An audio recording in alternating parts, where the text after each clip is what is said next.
Welcome. I'm here, the doc, day one, Detroit Lions, Lone Wolves podcast. I got to recap what I saw today at training camp. I figured, all right, it's day one, take it easy, go out there, get the lay of the land, report.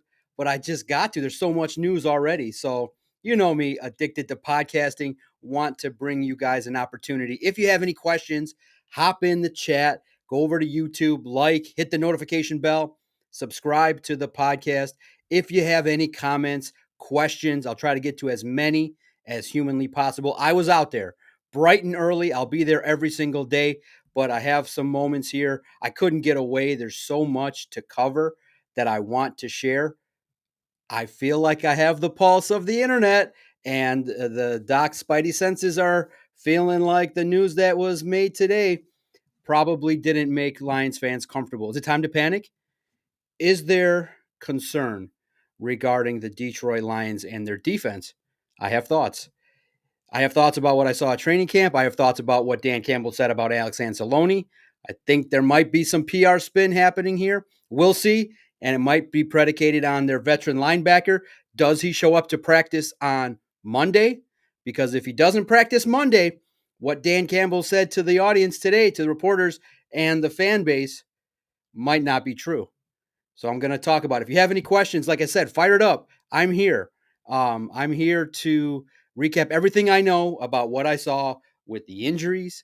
I'm here to recap everything that I heard in regards to the things that went down at Allen Park. I'll be there every single day. Well, let's start with this. You get there bright and early, full of energy.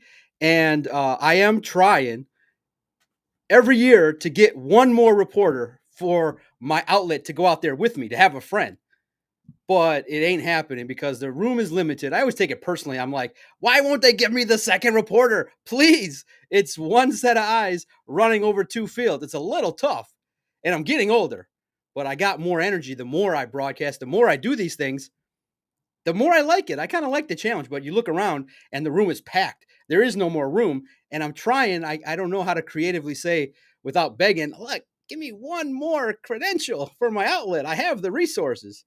It's just going in my pocket. I could give it to my colleagues. So it ain't happening. So I'm trying to bring you from a one man perspective the best coverage possible, even though some outlets have two, three, four reporters out there. After 7 years, maybe I should ask a little bit nicer that, hey, it would be beneficial for another set of eyes to comprehensively cover your team with an iconic brand like Sports Illustrated and the sheer audience that we've built, the craziness that we're going to build on YouTube already starting. It's okay. I'm humble. I'm a nice guy. And it starts with the funniness too. And I'll take you through before we get into the nitty gritty. The fun part is you get your credential, you're always excited, and my outlet was mislabeled. Now I forget, was it my responsibility to report what the company website's called, or was it a recap of last year? Our website name has changed 3 times, so I can understand. But you look at it and you're just like, John Macaroon, wrong outlet. I'm like, that's just funny to me. In my opinion, I always look at those things and go, at least they spelled my name right, which is a plus. But I don't know who reports the outlet name or who puts it on there. So I had to scratch it off and put it on correctly because there's things I'm allowed to say about the outlet that I'm not allowed to say. And I'm like, this is all silliness, but it makes me laugh because someone else might say like, come on, like the website's out there. You can go look at it and see every year, even though we changed the name, you can go look at what it is if you just go to the website. But it's okay. I'm a happy guy. Look, I definitely take advantage of the free gifts that they give. I took a couple of these. So if you want one, I have one for myself. And maybe this will be the only one I wear for this recording. But I got one more if you want it. Retweet, go to @Detroit Podcast. That's where you can find everything related to the Lions that I can bring you. We already have up to the minute announcements regarding Alex Anzalone, Levi Onwuzurike, the roster. If you want to know exactly who's on the team right now, we just put it out there. Every bit of information that we can bring, I'll bring it to you. So I appreciate those that want to peek in. Please leave a comment, like, subscribe. I thank you. For those that already asked the questions, I see other great content creators that I watch in here. It means a lot on a Sunday for a couple hundred people to check in. with the rants and ravings of the Doc, John Macaroon. All right, first things first. Clearly, I want to address what Dan Campbell had said. And here we go. We didn't even make it through the first 10 minutes. Really, in the end, we didn't make it through the first 24 hours of camp, 24 hours after rookies report. Thursday, you get 9 guys on the injury list, and 2 of them, Taylor Decker and Levi Onwuzurike, are pretty severe. Levi, at the time, it was believed, okay, he's not going to be back for the first month of the season. That was pretty disappointing when that was announced. No Taylor Decker. It's one of those things where it was a gut punch because at that point it happened before Tate Ratledge signed. So one of the first news of the year. One of the first news of the year is the injury lists, and Levi Onwuzurike and Josh Pascal and Taylor Decker are already on it. So that's a gut punch. That's not the best vibe to kick off training camp. Not the best vibe at all. Luckily, rebounded with a nice announcement that Tate Ratledge is in the fold. We all know what he's going to be up to. We'll talk about him. Make sure you stay tuned. And you realize, okay, Dan Campbell's going to address what happened to Levi. How long is it going to take? Is he going to get back by second half of the year, first month? Okay, what happened? And he drops the hammer with the announcement. Devastating. Out for the year. That was a gut punch. Sitting there, I think I let out. I don't know, hopefully the microphones, I saw a couple of microphones. I let out I was like, no. Because sometimes you just, as a reporter, you got to be like silent. I just was like, I let out I was like, no, because your first thought is that's for the defense. You obviously hope the best for the player.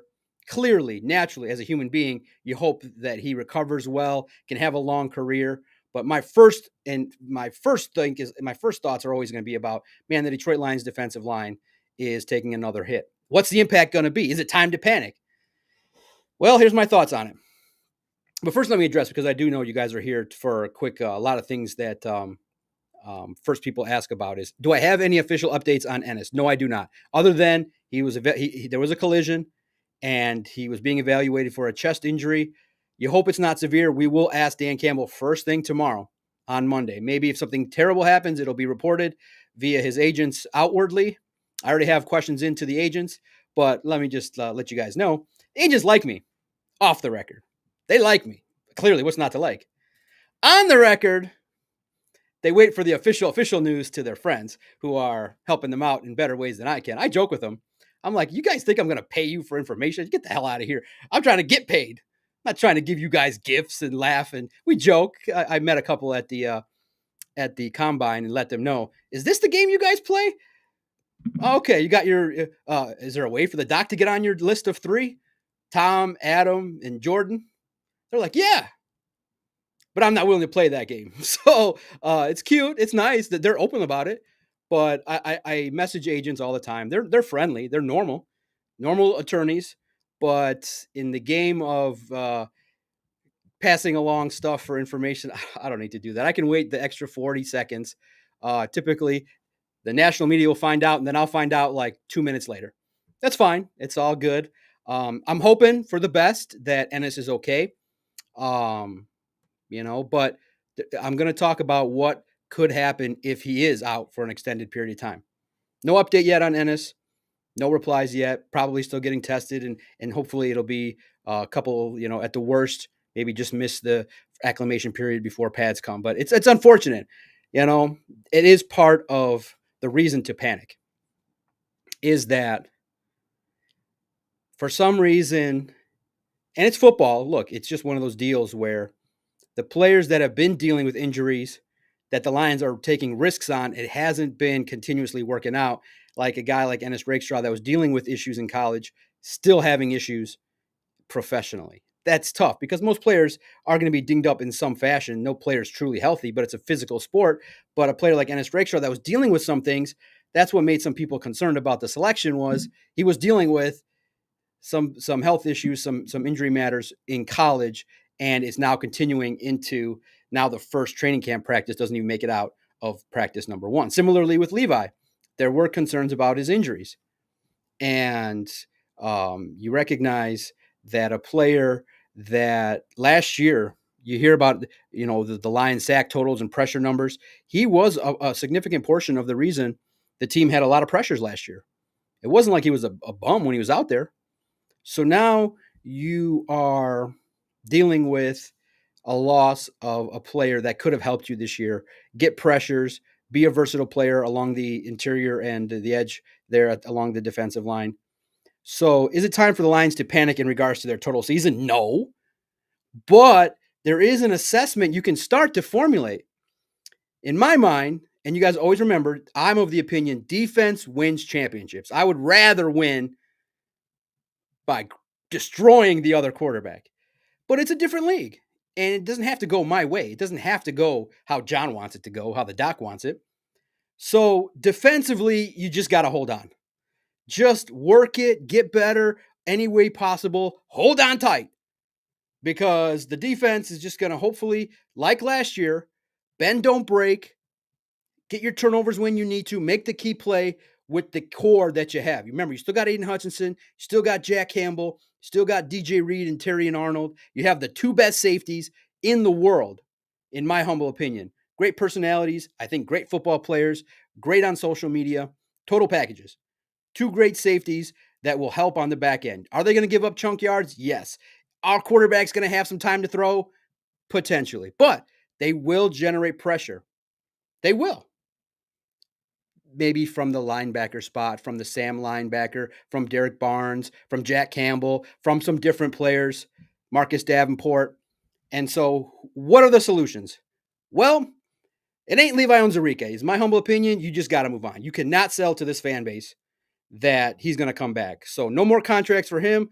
It's unfortunate. It is over for Levi. Nice individual, works hard, tries to get back. Just not going to happen in Detroit. You can't sell it to this fan base that that's the player you're going to try to bring back next year. I don't care if it's for $1 million. I think the gambles that Brad Holmes has taken on certain injured players have come up snake eyes. It's unfortunate with the San Francisco cornerback, back-to-back injuries, significant. Levi Onwuzurike, up until this point, Marcus Davenport. So the risks that he's taken, look, you understand there's cap reasons. Brad Holmes understands, yes, there's an injury risk for some of these guys. But the reason why you're willing to take them on is so that you can pay Aiden $45 million a year. You can pay Penei Sewell and Amon-Ra St. Brown and Goff, which maybe you could have kept the $30 million and done something different, but we're not going to go down that road today. You need some money. So when you go, unfortunately, the discount is not really, there's a certain standard they're going to have talent-wise, but the discount is the injury risk. The more injury risk the player has, the cheaper the contract. So that's why Levi was signed for that contract. So it's give and take. But unfortunately, it's come up snake eyes. Again. Frustrating because that's not the news you want to start training camp with at all. And you hope, again, we always hope for the best, just as a given. We're a human being. I'm a psychologist. I care about the players. But first and foremost, my priority with the majority of fans that read me aren't interested in my feelings about the player. They're interested in my opinion on can that player help the team win a championship. That's who comes to visit me. And that's who I want to talk to. I talk to other people about their feelings in a different world. On the football field, on these platforms, I just want to talk about can the player get to the quarterback and destroy him and make me happy, or can he? Can he not? That's all I care about. Period.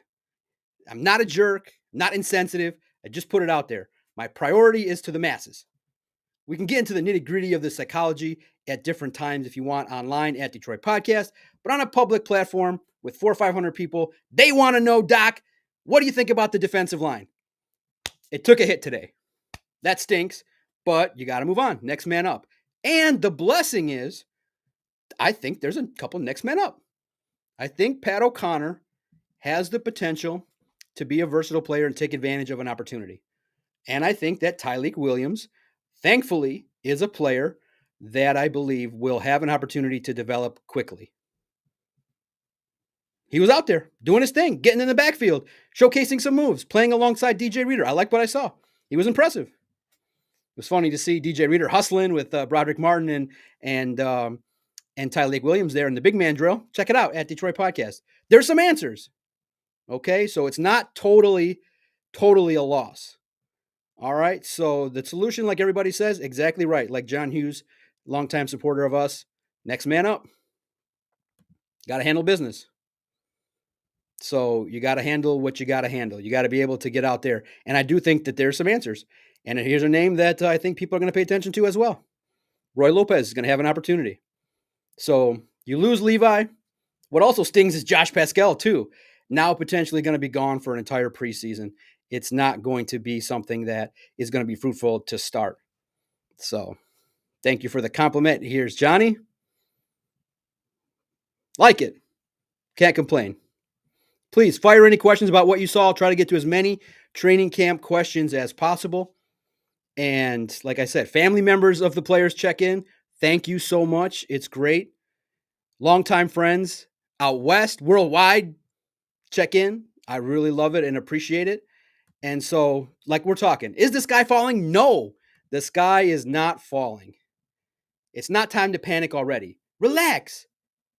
I'm not saying calm down. If you are panicking, you're at the right spot. Listen in, and I'm going to present the reason to panic a little bit later and a reason for hope. There are reasons to be concerned about the defense. They're going to have to prove some things because, in the end, in their last performance, of course, they were injury riddled, as we will always preface. They were injury riddled. They weren't that great against the Commanders, and I'm a defensive guy. That's what I love to look at. That's why today, the first videos you always see, and it's closer to me because, again, to reset, I'm the only reporter they let in there from Lions on SI. I like to stay and start with the defense. I like to see the defensive drills. I like to see the the work of the young cornerbacks, the rookies, the young players. I like to see the defense first. Tomorrow, I probably will highlight and run around and scoot to the other side and showcase the offense. So it'll go back and forth. And then as a preface too, guys, I am not, if I could sneakily do it, maybe I'd try it, but they would throw me out so fast. I am not allowed during practice. Here are the rules. During practice, we can only film at a certain time, which are the individual drills. So when there's team stuff going on, I am not allowed to film plays between Jared Goff against the defense. I am just not allowed. I would love to show you highlights of the big pass to Tim Patrick. I would love to show you and have an open policy, but there's a competitive thing, and Dan Campbell would definitely walk up to me and be like, don't share what we're doing with the audience, with the world. And I would be like, yes, sir, Mr. Campbell, I would not do that ever in the history of Everdom. I would not disrespect your rules. So it's one of those deals when you see descriptions, I have to write notes of everything that I see visually as a one-man crew. I'm trying to get two, love three, but there's only limited space. And so the footage that I capture is of the individual drills that is limited to like a 10, 15-minute portion. I'd love to show you everything. You know me, I'd show you everything legally possible, but they would come in and yank my credentials so fast. And I like to keep a good relationship, a cordial relationship. So they let me go and cover the team. Hell, it's hard enough to get the second credential. I'm trying. Maybe a little louder now. I'm like, hey, two would definitely help to have a friend there. But I like talking to the other reporters and joking around. And I have a lot of people that I enjoy catching up with that are there in the room. But at a different level, hey, you cover the offense, I cover the defense. And we can have different level of coverage. But I think we're doing a good job. So you check out everything going on. Did Hutch participate? I did not in regards to the side of the field. I did see him, but not. It's like I said. Here's the initial portion. It's without pads, so there are team periods. There are portions where we get a chance to see. But my focus, because Dan Campbell said today, all eyes on the offensive line. I did see him out there working alongside in certain team periods next to in the first team defensive line alongside Marcus Davenport. So I did get a chance to see him. So absolutely he was there. And so here is what I saw today. Here's the portion that I want to discuss with everybody is what I saw. Okay, first things first, it's the first day. So it's not all out, bang out, no pads. It's not full on practice. It's an abbreviated 90 minutes. There's some competitive periods, which we got a chance to see a new drill, see some up downs and a competition to get to the football. That's probably new from Calvin Shepard in terms of how he wants to see the players compete. The entire defense, up downs, and then run. You can see the big men do it on our Twitter page at Detroit Podcast. So some competition. And then there's always a team period with the first, second, third team. and there's um, there's opportunities to see what's going on with some of the formations. So it's great, and thank you so much. Uh, Great here, doofus named Rufus. That is super nice for a super chat. You know what? I will look into that.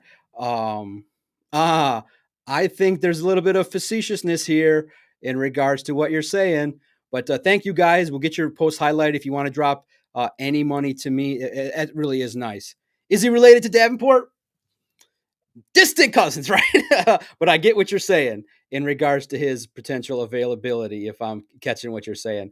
I like the sarcasm. Thank you again for those that hit the notification bell and like the stream. That's very nice of you to drop $5 to me. It's humbling. It means a lot. Thank you for those that have done it now over the course of the last 6 months since we started. I appreciate all the super chats and things like that. So what I see today, so you get there and it's some team periods, and so the first thing Dan Campbell says, he kind of highlights it. He's like, "My eyes are on the offensive line." So then my eyes are also on the offensive line because I do think that there's a lot of competition there. And what I saw was Tate is the guy at center. There's no competition. There is no competition because we're seeing a lot of Tate Ratledge at center. So that means they're speeding up the process. Why are they speeding up the process? I think that's your starting center. I don't see a scenario unless he absolutely falls on his face that you're going to have him do all that work throughout training camp and then to have him sit during the regular season.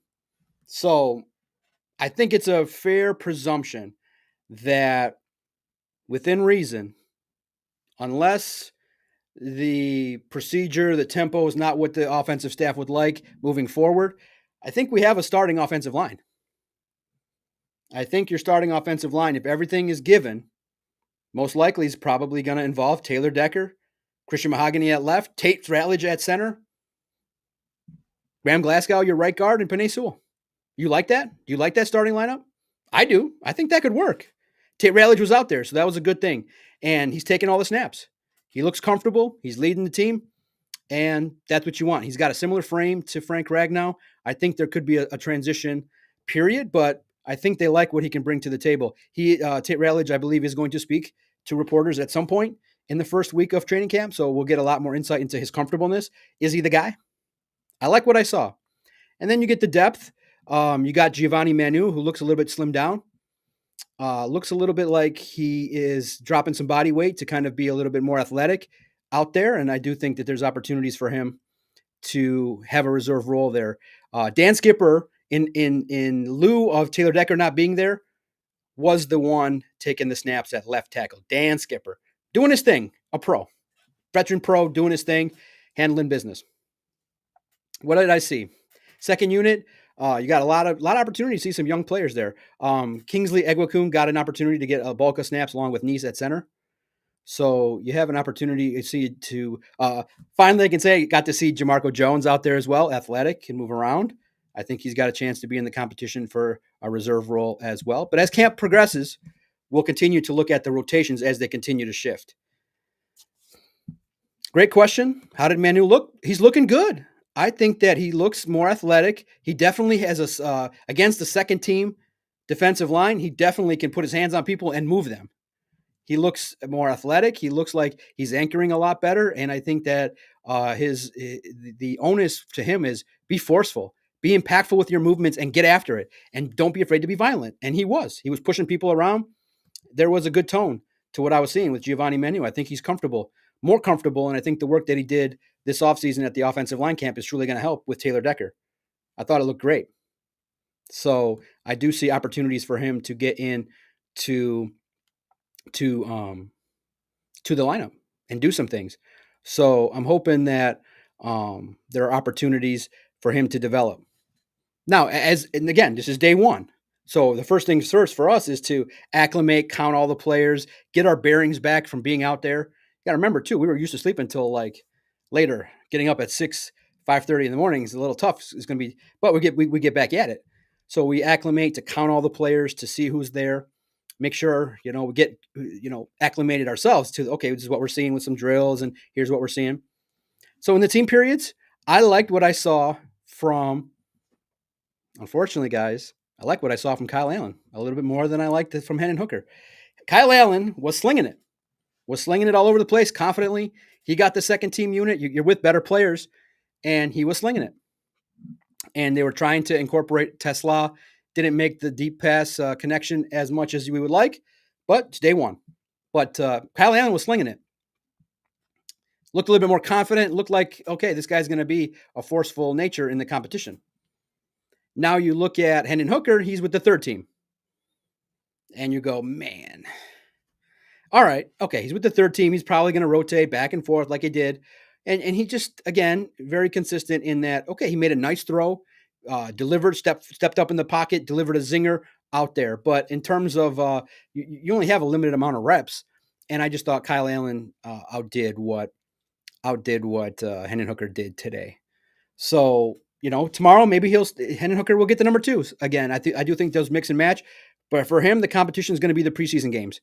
If you don't shine, you're not going to be part of this roster too much longer. So he's got opportunity. It's day one, but he started on the third team. Again, held the ball too long at some points, but again, he's got to be comfortable. He's got to be able to deliver the football on time, run the offense with tempo, and get after it. So I also thought that there were some guys now that you're going to see be forced to step up that maybe can. Rocky Sin, in the absence of Ennis, made some plays. He stepped up. I thought he was somebody that I saw that looked like the part. He looked like, okay, he could be maybe a player that can play alongside Amik Robertson in that role.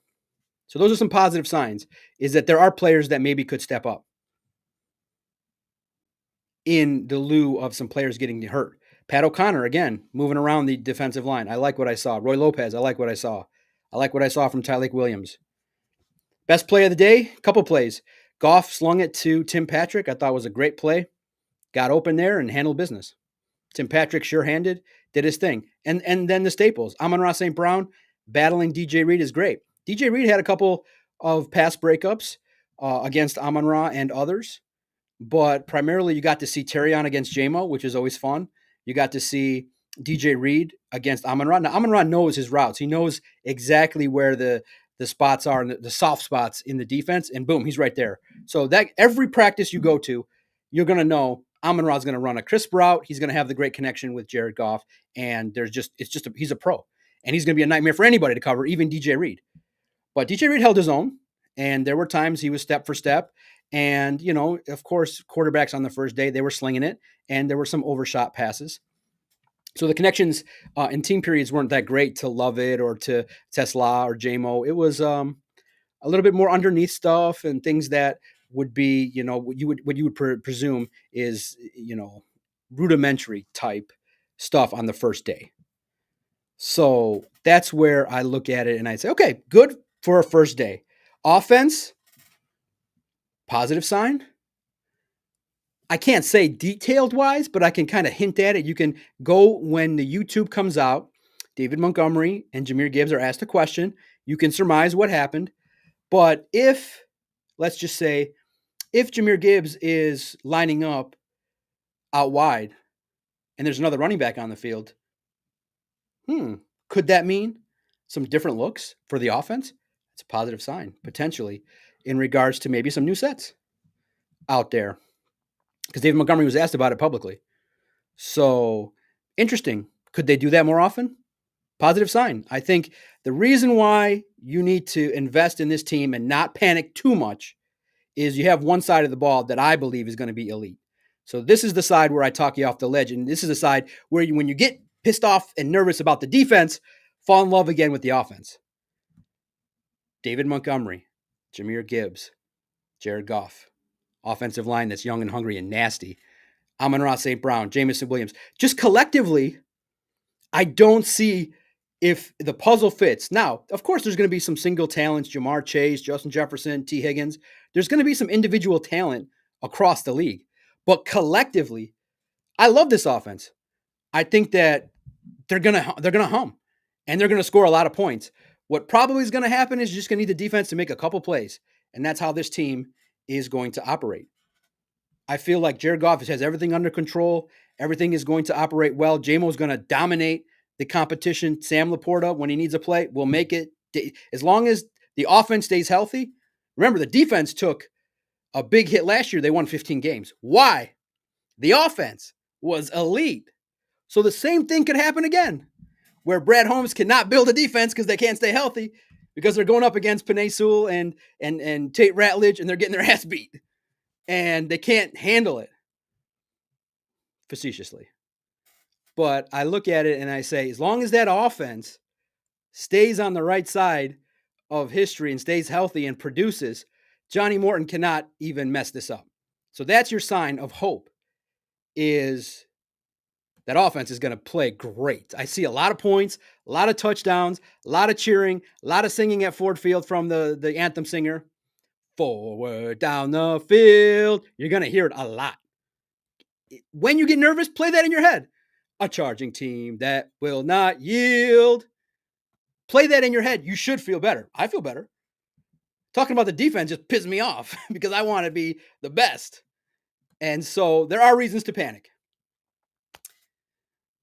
The reason to panic is I don't know if this defense can stay healthy. I don't know, for whatever reason, on that side of the ball, those dudes just fall by the wayside. It's tough. It's just tough. Ennis Rakestraw goes down day one. You got to hope for a lot of development. It's tough. You got to hope that Tyleik Williams and DJ Reader as well, step up. So the reason to panic is I just see maybe probably more of the same. I mean, all you can do is go off of patterns. Josh Pascal, not going to be there. Ennis Rakestraw doesn't make it through a practice. Levi Onwuzurike, already gone. So the reason to be frustrated is, what's that defense going to do? Does Aiden return? You hope he does. You perceive that he will based on what's been said. But I think the defense will give the fans a little bit more angst. And there's two sides of the ball, but I think special teams and the punting and kicking units will be stellar, and the returns should be no problem with Dave Phipp. So those are the reasons that I would be concerned is that side of the ball, because you got to hope for some development. And you got to hope that when Aleem McNeil comes back and Malcolm Rodriguez, that they can produce at a level, at a championship level by the time the playoffs hit, because that's when you need it. So how did Terrion look? I liked what I saw. I think he looks confident. He looks like he's competing there. I believe that he's out there to do his thing and to compete at a very high level. I think that Terrion Arnold, day one, ready where he needs to be, and didn't seem to see anything that was too egregious, didn't get torched or anything like that. So I think the pulse is similar to what the Great 1529 says. No panic, but slightly concerned. I'm a little bit more emotional and reactive. And here's now the other reason too. You brought up the point that probably is the biggest reason that I'm concerned. I think, it's my opinion, no knowledge. I think day one was a hold-in from Alex Anzalone. And here's why. Dan says, I refuse to believe it's a hold-in. Okay, that's fine. But Alex came, and all you can do is just put, this is common sense. If you feel like I'm being an alarmist, let me know. I'm always of the opinion that my opinions can change. He aced the physical. So you ace a physical. That means you're A+, you're conditioned, you're ready to go. But you have a minor ailment that's going to prevent you from practicing. This isn't that intense of a practice. We could have saw you out there. We saw Taylor Decker, Malcolm out there. Now, again, it's just one set of eyes. If you guys read that he was there, message me at Detroit Podcast. I did not see him. For some reason, his long hair, he when he's out there in the field, you find him pretty easily. He wasn't there, but he was healthy. Remember, Dan Campbell said he aced the physical. And so the reporter followed up, like, you're not concerned? He's like, I refuse to believe that Alex would do that. Well, I don't refuse to believe that, because I would do the same thing. Man, my ankle's not the best. I'm not feeling it today. I'm not feeling it on this Sunday. It's God's day. I don't feel like going out there. But you aced the physical. You should be out there. You at least show your face. But I get it. Look, it's business. This is the business. And, Dan's not going to never throw Alex under the bus. And he's not. And I think that it might even jar. Honestly, it might jar Dan to believe that a guy would do business. And I could be wrong. again, this is not any inside information. This is just what's been said. If a player aces his conditioning, he's in great shape to be out there. Not minor ailments. We definitely saw him working out in those videos. So I do think that he's right to do it. Take your time, Alex. You deserve a contract. You earned it, in my humble opinion. Now, it'll never be probably revealed as a hold in, but think about it, guys. Am I wrong? Thank you so much. I love it. You want to get right to the point, Bobby, huh? $5 super chat. Thank you. Thank you so much. I'm humbled. Every penny that you guys want to give, you'll be highlighted. Are we going to win Super Bowl 60? You guys know. Absolutely not. I go into the year thinking progress. I think they can advance to the second round NFC Championship. I like that offense. Now, that's today. They can make a move.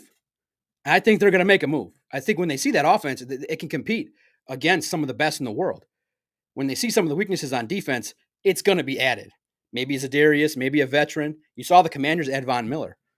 Defense wins championships. I think that there's going to be some tinkering in regards to the roster. But right now, I just see, the until you beat the Eagles, they're the best. So the Lions are in that class. And the Commanders have a mobile quarterback that I believe if they have a good season, hopefully the Lions go out there and get revenge and beat them. But the Commanders are poised to have a good year. Now, maybe that Terry McLaurin situation could be a nightmare, but I don't think right now the Lions are championship built yet. Close. I'm always of the opinion 3 players away. One more key upgrade, and I'm not saying Tim Patrick's awful, but you could upgrade at the wide receiver 3 spot. You could get a game changer, another tight end, maybe a reserve lineman that you sure is a veteran that can handle it. And on defense, you need sacks. You need to see Marcus Davenport get healthy. You probably need another edge rusher and a linebacker and a reserve safety, maybe. So maybe just 3 players away. You're close. You're close. You're in the conversation. So that's a good thing. So I'll cut the SHIT and let you know. I don't believe it, but I'm a critic. And I'm more of I would be shocked if I ever saw with my eyes the Lions win a Super Bowl. But let me know. Do you guys think they're Super Bowl caliber right now with the changes and the talent level and guys already hurt? It's just one of those things where it's so tough to win that it's a challenge to be able to get after it. But you need some luck. You need some luck. And that's why I always believe that, with one more year, another draft class, maybe next year is the super target year where everything's in the books. But you never know. But like I said, there's a lot of reasons to have hope, a lot of reasons to have panic with this football team. It can go either way. So you should have those wide range of emotions. That's what sports fans are about. I think that's where it's at. That's where, as a supporter of the Lions, you guys have been through the roller coaster. I'm not one to share with you the highs and lows. I ride them with you guys. So that's where I'm at with it. Again, I'm trying to go through now the other concerns and things like that. Ian Connolly, I think he's a hometown guy that can make plays. I thought that he was somebody that was really intriguing and really positive out there. I think that Dan Jackson and Norris as well as a backup unit going to be intriguing. Look, man, Branch and Kirby Joseph, safeties, the secondary should be okay. It's going to be that defensive front. Can those pieces work? That's going to be the question mark. And you guys let me know. Are you confident? Do you guys like the defensive line as built? I think there could be improvements. And I think there's opportunity. Look, even Don disagrees. They're ready.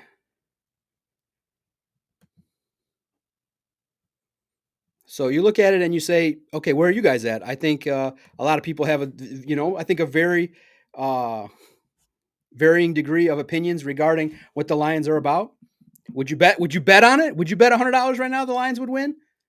I think that kind of is a marker as well as to how people would assess the situation.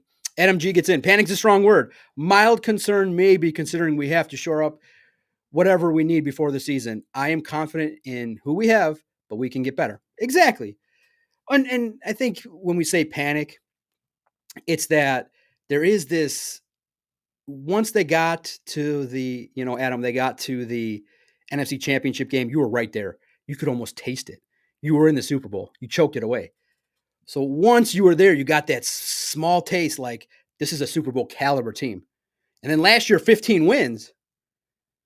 That ups the whoa, they're closer. This can be the team that can satisfy everybody's, if like myself, the only desire that you have as a sports fan in Detroit, the biggest one is to see the Lions win a Super Bowl. That's the only thing, in Detroit that I feel like I haven't seen in regards to the thing that would satisfy the desires that you have as somebody covering a team or being part of the best sport and the best team. And when you're not there, that's the way you should be. It should be like, man, if we just took a hit and lost Levi Onwuzurike, who brought some pressures and was expected to do some things and be a part of that defensive line, if it doesn't happen, you're like, shoot, this is a setback. Now we're not winning the Super Bowl anymore. So that's where the panic, comes in. It's like, if you don't win the Super Bowl, I would use the word panic. It's getting close. Like with this run of talent, with Brad Holmes, I believe he can restock and reevaluate things and get the team back to Super Bowl championship within 2 years. If you have a setback year this year or next, if it doesn't go right, I think within the hope is going to be there. But for this year, man, it's tough. It's tough for me to believe to call them a Super Bowl contender. And I hope one day Brad just says, "Hey, you guys you guys didn't believe." Yeah, I saw Broderick. You see him run. He ran. He looked more athletic. Got out there, and you can see the video at Detroit Podcast. He's out there racing with Tyreek. So I think that Broderick's going to have a chance. Now, Dan Campbell really didn't mention him as a suitable replacement. He definitely talked about Pat O'Connor and others as well, Tyreek and Roy Lopez. So Broderick's got some work to do. Definitely got some work to do to catch the attention of a lot of people. Ask questions, guys. I'm going to be here about probably another 10, 15 minutes before I'm going to just call it and head on home. Nice day, started at 6 o'clock. And I just love the fact that it shows me 700 people combined between Twitter, X, and YouTube. So that's an amazing number of people to check in on a Sunday. I'll try to do as many videos as possible, bringing you guys insider analysis. If there's anything you want me to focus on, type it in. Leave a chat. Hey, if you want to leave a super chat, that's always great. Thank you guys for the couple chats. Like the stream, hit the notification bell. I'll just keep doing it. It's great to grow steadily a YouTube channel. But again, my primary focus is the website, Lions on SI. I believe we're in the mix as a trusted source, si.com/NFL/Lions for the full coverage. My priority has to be that site. Okay, that's where the big time operation is the website. But the YouTube and digital has been fun, man. Firing it up live for you guys. If 800 people are going to show up on a weekend, I can do it consistently. Maybe even every day. I'll try. Like I said, I'm fully on board with covering the team, full energy, full on bringing you as much coverage as humanly possible. Again, we had the Alex news, we had the Levi news. As soon as Dan Campbell talked about it, if you want to know who's on the roster, it's right there on the website, si.com/NFL/Lions. Or if you go to Google, you just type in Detroit Lions SI, and you can find me or at Detroit Podcast on X. However you can find us, I think there's no reason why we can't be in the mix. There's other great outlets as well, but we're always going to be mostly free. I think 99.999% is free. I could charge for the intel, but I don't need it. I don't need to. I like coming on here and enjoy the fact that you guys would donate and leave super chats for questions, and that's great. Yeah, hit that like button so more people can see it and support and get out there and to see what's going on. So I saw I definitely focus on the offensive line. I did see Ahmed Hassani there in the second unit. I like what I see. He's a hard worker. I like the fact that there's going to be times where he takes the lumps against some talented offensive linemen, against Manu, and he's going to have to battle. Ahmed versus Gio. That's going to be money if you guys get out there. Watch that. If they're still out there, it's going to be fun. It's going to be a battle. Ahmed versus Gio is something I want to watch. What else do I want to watch throughout training camp? I want to see Terrion versus JMO, DJ versus Amon-Ra. I want to see Sam Laporta get after it, Jared Goff continue to get after it and develop and see how this unit takes place. And I think that today's talks were with the running backs. I didn't listen today. Jameer Gibbs and David Montgomery talked. I wanted to speak to some playmakers. So we spoke to Tesla, and you can see that on the website. We spoke to Ian Kennelly after he made a play. So I wanted to kind of want to highlight playmakers, and then because the Lions are going to broadcast it. So I think probably all the other sites wrote about Jameer Gibbs and David Montgomery. We will too. in regards to what they're saying. But I think I want to bring, with the one set of eyes that I'm allowed to have out there to be able to go out there. And I do think that, let me know what's your panic level. I guess the best way I always do it, let me know for those of you in the chat or on X, what's your panic level from 1 to 10 regarding the defense? Alex not there, maybe a hold in, maybe contract related, but not practicing yet, even though he's healthy per se. What's your concern level with the defense? The offense, I have my concern level for the offense on a scale of 1 to 10, 1 being chill, like myself in this hat, or 10 being panicked. My concern level on the offense is a 1. No concern. My panic level, concern level for the defense, now that Levi, Josh are not there, you got question marks regarding the development of young talent. Ennis Rakestraw does not complete practice. My concern level is a 7. You have a good player, an elite defensive player of the year candidate in Aiden Hutchinson, but I am of the opinion that, he's going to need some support, and you got to hope that it's from Marcus Davenport until you see it. So my concern level, drop the number. What's your number? What's your concern level? Am I wrong for being at a 7? I'm high strong. You know what I mean? I'm on the defensive side, I have much more of that coach's mentality where I don't like it, the things I see pretty fast, and so I complain about it. Whereas on offense, like, okay, 1 drop pass, it's okay, you get after it. The defense is more like a coach, like, get after it, stop making mistakes, damn near hit the quarterback. Tyleek made a nice rush. If Tyleek would have had a sack today, if he was in pads and he was allowed to hit Jared Goff, Jared would have saw number 91. He would have saw him. So that's a good sign. I liked it. And also, too, guys, the thing that also I believe you can see is the Lions will have a way to generate pressure from the linebacker spot. I think that you're going to see a multitude, a variety of edge rushers lining up next to potentially Tyleek Williams or DJ Reader. It could be Derek Barnes. It could be Jack Campbell. It could be some of the safeties coming in or some of the defensive backs. I think there's going to be some creative ways they generate pressure. But for the Lions, number one thing is maintain their gap responsibility against the run. And I do think they're going to get creative in their pressures. Maybe a guy like Pat O'Connor is going to be the guy. Davenport. I know the trust level is low with Davenport. So we'll see if they can continue some success and who steps up. Maybe some guys that are undrafted, the Keith Cooper types. Maybe they get their opportunities and get after it. There's some other players as well that have a chance to step up that are not as known, that are going to get their opportunities. So those are the big, I think, things that I saw today that I paid attention to. Is there anything else that was out there? The rookies, again, one of the biggest takeaways is first, second round picks, they're going to play and they're going to contribute. And I think they're going to help.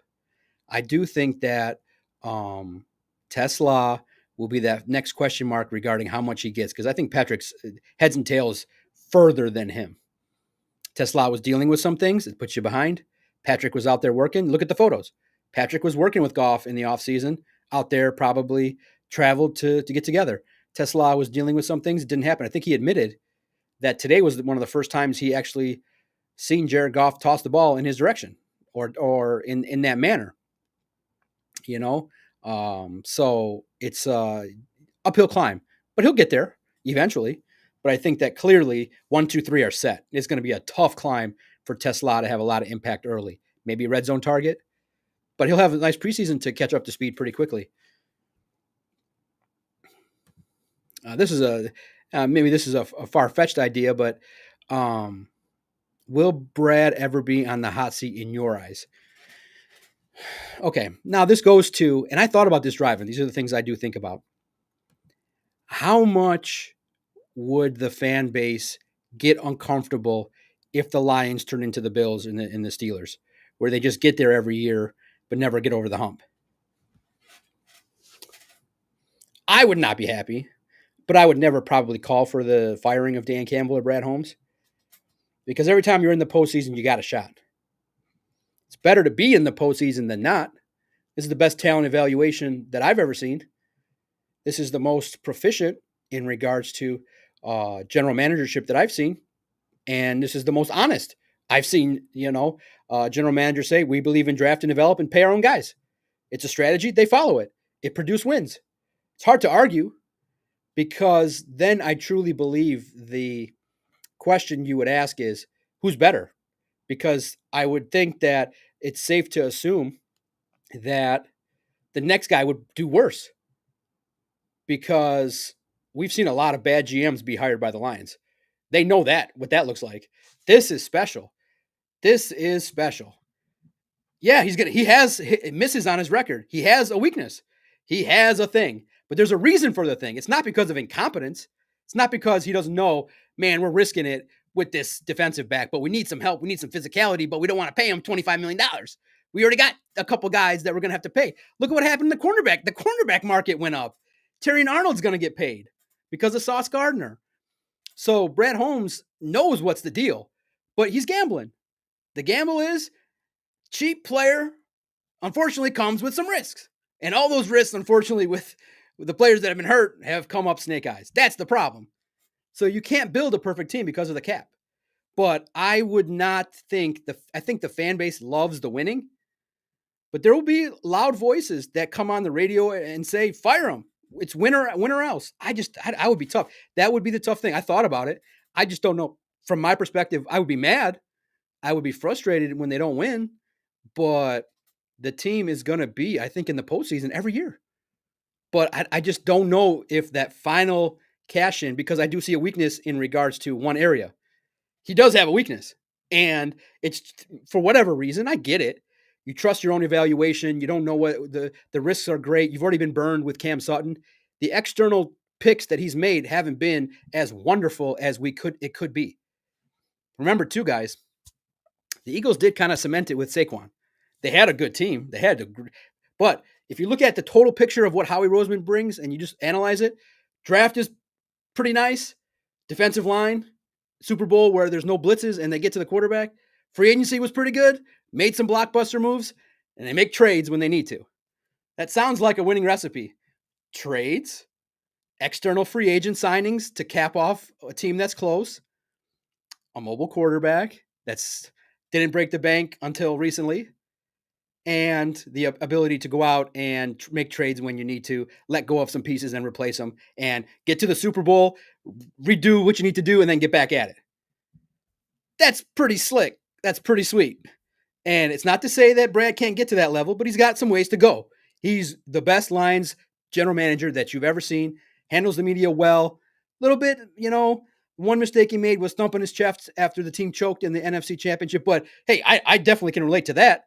You got there for the first time, pump your chest. We're like, damn, the Lions are in the NFC Championship. I'm going to say, hey, y'all hated me for Jameer. Look where we're at.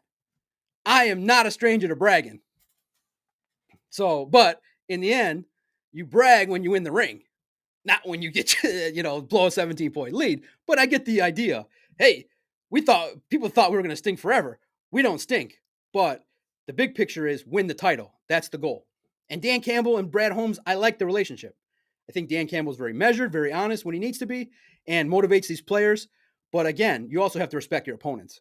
And there's some great AFC teams out there, guys. There's some great ones. So it's not a disrespect to say, man, you're the fifth best team in the National Football League. That's a dream scenario for a guy like me. Fifth best team, we'll take it. But yes, I am yearning for the number one spot. I'm ready. Like, I'm 46. My engine's burning hot and might start to cool off as they keep making me the one-man reporter race around Allen Park to try and get everything. That stuff's tiring for one guy. Everybody has their friends. But I don't need friends. I can talk. I can go around and talk to anybody. I'm definitely not shy. I'm more professional when I'm out there trying to record everything, write everything down, analyze everything, and get my thoughts in order. But that's what I saw today. Thank you, guys. If there's nothing else, I think I gave you a pretty much a good summation of what's going on. It's day one. But if this is what I'm going to bring on day one, I'm ready. I'm 46 years old. I'm ready to cover a team in depthly on all fronts: video, writing, podcasting, digital, YouTube. Check us out. If you want me to bring it differently, let me know. I'm an open book. I just come on here and speak my thoughts. And luckily, I've been blessed to have Christian, um, but I'm do more and more on my own as well, as I got a lot to say. And I'm not afraid anymore to say it. Why would I be afraid? You guys have shown through the last 7 years, you've made us a trusted source. You like what I bring. The numbers are just tremendously great during the season and reasonably good during the off season. So they keep me around.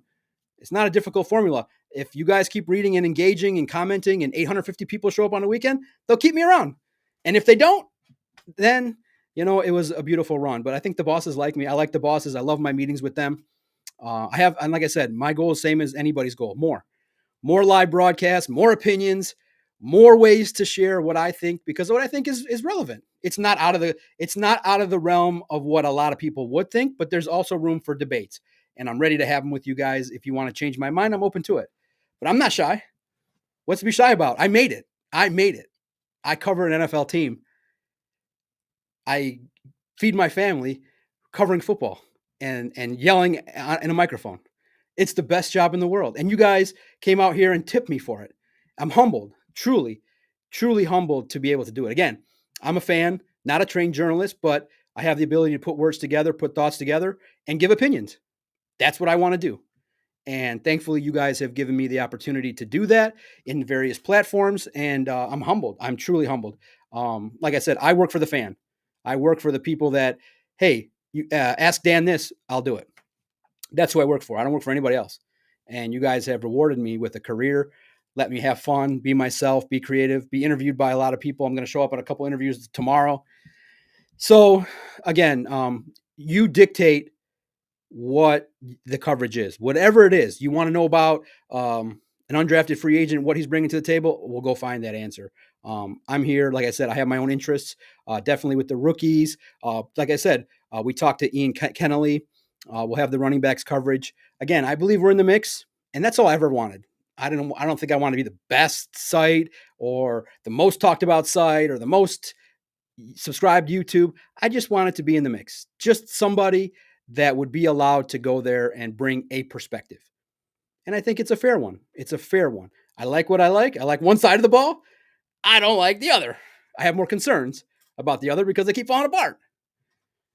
And I want to dominate. To me, and this is just preference sake, I want to win like the 85 Bears. I like to win that way. Like monsters of the Midwest, destroy the quarterback, blitz, just the way the Eagles won. I want to win like that. That brought a smile to my face.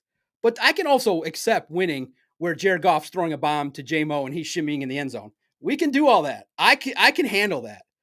It's just not my preference. I want to see Jack Campbell flexing and Aiden flexing over the quarterback as he maybe kicks him in the head is more my style of football.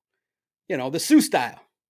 He influenced me, in the Bears and the great defenses that were brought up in my youth. That's what I like. But Jared and Amon-Ra and J-Mo and Gibbs, we can win that way. And we'll end it like that. Just win, however it is. We can talk about our preferences. We can talk about however we want the team to win. I just want to win, just like all of you. And I do feel like we're winning because we can connect. And through YouTube and the website, if you like my videos, thank you. I know they're being shown in a lot of places through the great partnership with OnSI. The greatest partners, guys. We don't talk about our employers a lot, but with the last 120 seconds, I'm just going to say my employer, my people that I work with, hands down the best. Hands down. Why? It's collaborative. It's mutually understood, direct, honest, and they say, you do you and do it the way you need to. And that's the blessing. They let me create a schedule. They let me hire who I need to hire. They give me the support to hire them. And they say, get after it. You are the best. You are in regards to you produce one article a day or you produce 9. You do whatever you want. And the blessing of having support from your leadership, you can't beat it. You can't beat when you have great leaders. And one day I'll share with you in depthly what a great leader looks like. We got it on SI. Thanks, everybody. 60 minutes. I think my time's up. I hope you enjoyed it. Again, I'll probably come back tomorrow. And let's get after it again. Day 2. Day 1's in the books. Let's go Lions. Get after it. Alex, if you're listening, clear up that injury and show up.